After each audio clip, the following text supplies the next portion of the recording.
선택 2024 우리 지역 우리 후보, 오늘은 창원시 성산구부터 파보겠습니다. 먼저 더불어민주당 허성무 예비후보 나오셨습니다. 어서 오십시오.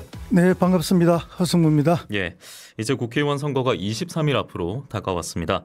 총선의 성격을 규정한다면 여야의 입장은 분명히 완벽하게 엇갈리고 있는데, 여당은 정권의 안정, 민주당 입장에서는 정권 심판입니다. 그래서 요즘 지역을 다니실 거니까 좀 어떤 목소리가 많은지 궁금해지는데요. 어떻습니까? 예, 방금 말씀하신 것처럼 이 지난 2년간의 윤석열 정부 정말 살림살이 어려워졌다.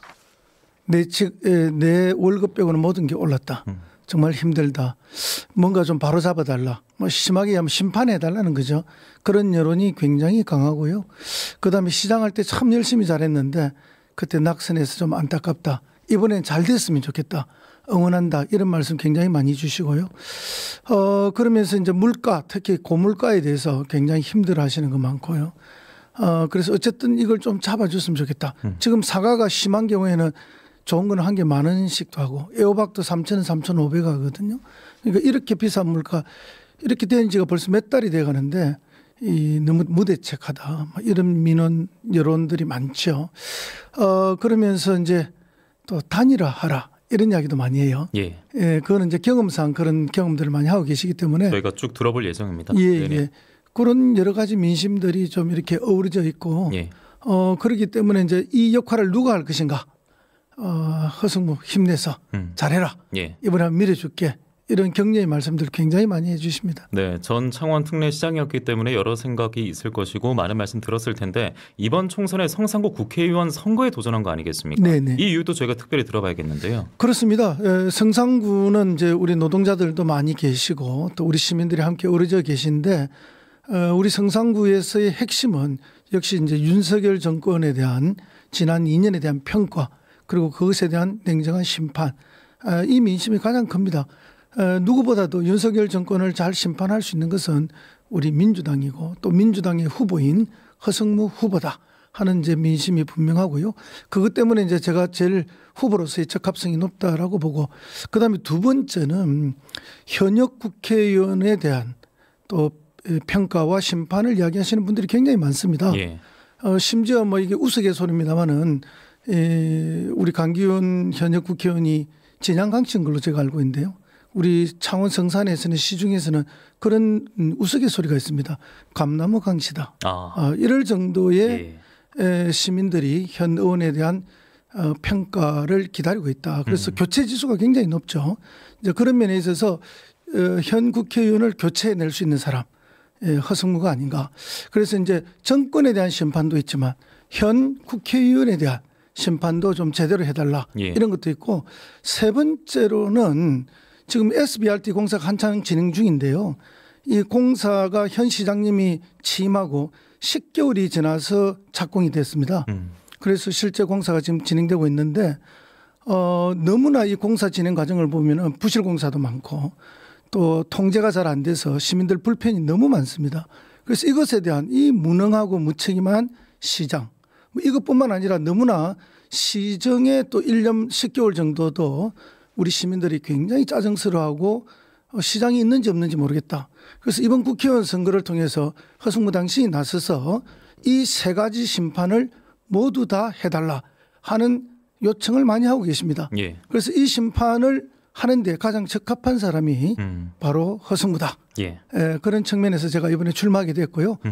반드시 승리해서 우리 시민들의 가슴을, 유권자의 가슴을 시원하게 뚫어드릴 생각입니다. 네, 후보자의 주장을 관철해 나가기 위해서 분명 지지자들은 이런 공식도 계속 언급을 하고 있을 것 같습니다. 어떤 공식이냐면 17대부터 직전 21대 국회의원 선거까지 한 번의 보궐선거 포함해서 총 6번의 선거가 있었는데, 그 가운데 보수 진영이 승리한 건 2번이었고, 그때가 언제냐? 바로 진보 성향의 후보들이 단일화하지 못했던 그 선거였습니다. 그래서 이번에 진보당 이영곤 후보와는 단일화를 하지 않았습니까? 그런데 성산구에 진보 진영의 후보가 한 명 더 있습니다. 녹색정의당 후보가 있는데, 이와 관련해서 어떤 좀 소통 과정이 있는지 많이 궁금해하실 것 같습니다.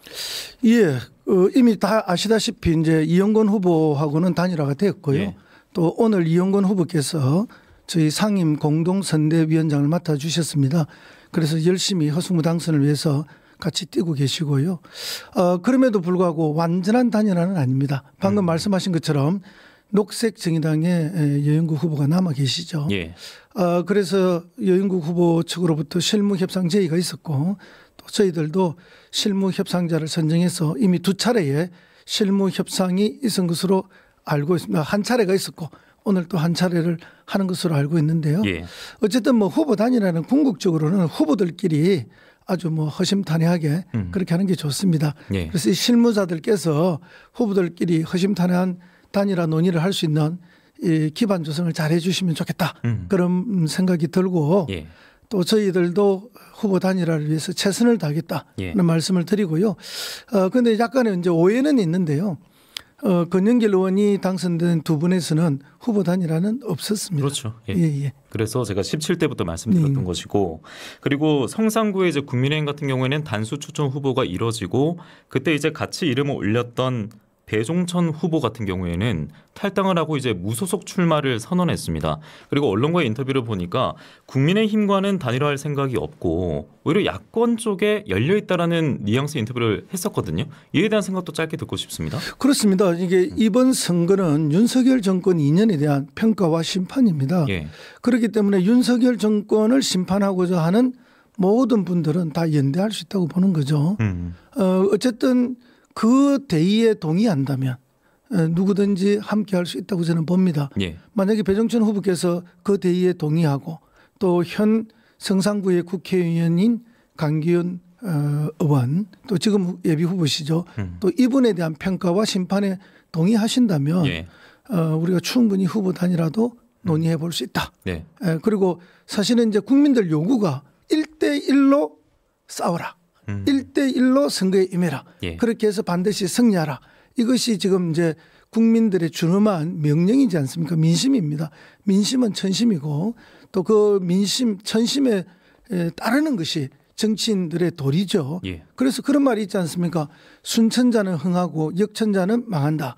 그 순천자가 되는 길, 그런 민심에 따르는 것이죠. 그게 지금 후보 단일화라는 것이죠. 그런 측면에서 그 원칙에만 동의해 주신다면 예. 윤석열 정권의 심판 그리고 현 국회의원에 대한 예. 평가와 심판에 동참을 하겠다. 명확한 기준만 가지고 계신다면 예. 저는 후보 단일화 할 수 있다라고 봅니다. 알겠습니다. 자, 시간 관계상 바로 질문 이어가야겠는데요. 공약 질문을 드리겠습니다. 허성무 예비 후보께서는 청년 고용 국가산단 특별법을 1호 법안으로 공약을 했습니다. 소개 좀 들어야겠습니다. 예, 우리 창원 국가산단은 뭐 경남 경제 전체를 먹여 살리는 아주 중요한 산단인데요. 20년 전, 15년 전까지만 해도 이 산단에 젊은이들이 찾아왔습니다. 그러나 최근에는 젊은이들이 잘 찾아오지 않습니다. 그리고 창원에 있는 젊은이들, 경남의 젊은이들이 오히려 창원 경남을 떠나서 수도권으로 가고 있죠. 그 이유는 공부를 위한 것과 직업을 위한 것입니다. 그렇죠. 예. 그렇다면 우리 창원 국가산단의 직장들이 청년들에게 매력적이지 않다는 것이죠. 그럼 청년들에게 매력적인 국가산단 직업이 되기 위해서는 우리 국가산단 전체가 디지털 전환이 돼야 되고 또 그러려면 디지털 인재도 있어야 되고 그리고 결국 그 디지털 인재들은 청년들이 나서줘야만 하는 거죠.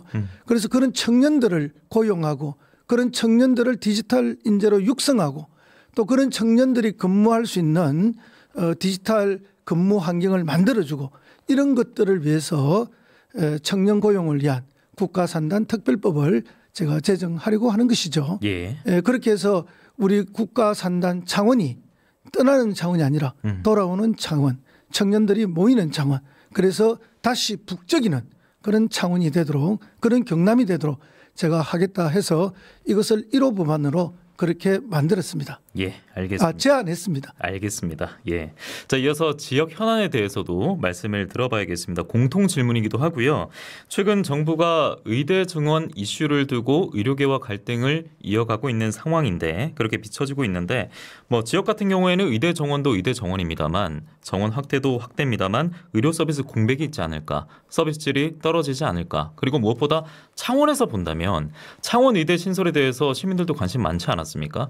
창원 성산구의 국회의원 선거 예비 후보입니다. 좀 어떤 해안이 있는지도 듣고 싶거든요. 예, 그 개업을 준비하는 의사들 사이에 창원이 개업하기 가장 좋은 도시다. 말이 있었습니다. 예. 그것은 뭔가 하면 창원에 의과대학이 없기 때문에 그만큼 개업의 수요가 많고 개업하면은 병원 운영이 잘 된다 그런 뜻이겠죠. 그러나 또 우리 주민들 입장에서 보면은 좋은 의과대학이 있으면은 우리가 더 좋은 의료 서비스를 제공받을 수가 있고 또 거기서 배출되는 인재들이 지역의 여러 병원에 공급이 됨으로써 지역의 의료 인력 부족을 해소도 할 수 있죠. 그래서 의과대학이 필요하다고 저도 인지하고 있고 그래서 시장할 때도 창원의 의과대학 유치를 위해서 노력을 많이 했습니다. 예. 참 쉽지 않은 일이었지만 저는 창원의 의과대학 유치는 꼭 필요하고 그것을 위해서 최선을 다할 것이라는 말씀도 드리고요. 그래서 이제 저희 당이나 제가 그때 제안했던 것은 공공성을 강조하는 의대의 필요성이 매우 설득이 있게 제안됐던 것이죠. 사실은 우리 보건소의 의사들이나 보건지소의 의사들 이 공중보건이 공급이 지금 부족한 상황입니다. 공공의료를 담당할 의사들이 부족한 것이죠. 그래서 새로운 의대를 설립한다면은 거기에는 명백하게 공공에서 근무할 기간을 명시해야 되고 거기 예. 동의할 때만 하는 그런 시스템이 필요하고요. 또 지금 의료계에서 의사 선생님들께서 반대하는 것은 어떤 형태로든지 뭐 특수안과 피부과라든지 성형외과 안과로 몰리게 되지 필수 의료 과목에 의사들이 안 온다. 아무리 늘려봐야 오히려 그 경쟁만 과도해지고 문제가 많아진다 이런 이야기인데 예. 의료개혁을 위해서는 필수 의료에 대한 분명한 해법을 정부에서 내놔야 된다. 예. 이런 것들이 종합되는 가운데 우리가 창원의 의대를 신설한다는 것에 대해서 정부가 동의해주고 예. 우리 지역민들이 힘을 모은다면 의대 신설이 가능할 것이다. 예. 저는 그렇게 보고요. 그런 방향에서 최선을 다할 것이라는 것을 약속드립니다. 알겠습니다. 오늘 말씀 쭉 해주셨는데 이제 40초 정도 시간이 남아 있습니다. 끝으로 시청자, 청취자분들께 한 말씀 남겨주신다면요. 예, 청취자 여러분, 이번 총선 국회의원 선거는 윤석열 정권 2년에 대한 냉혹한 평가를 하는 선거입니다. 또 동시에 지역으로 보면 성산은 지금 재선 국회의원인 현 국회의원에 대한 또 다른 냉혹한 평가, 심판이 있는 날이기도 하고요. 또 2년이 다 돼가고 있는 2년이 아직 조금 안 됐습니다만 현 시장의 무능 그리고 무기력 또 무책임한 시정에 대해서도 우리 시민들이 함께 평가하는 선거라고 봅니다. 이 허승무를 선택하셔서 우리 시민들이 원하는 새로운 창원, 새로운 성산 반드시 열어나가겠습니다. 선택해 주시기 바랍니다. 네, 고맙습니다. 더불어민주당 허성무 예비후보와 함께했습니다. 고맙습니다. 감사합니다.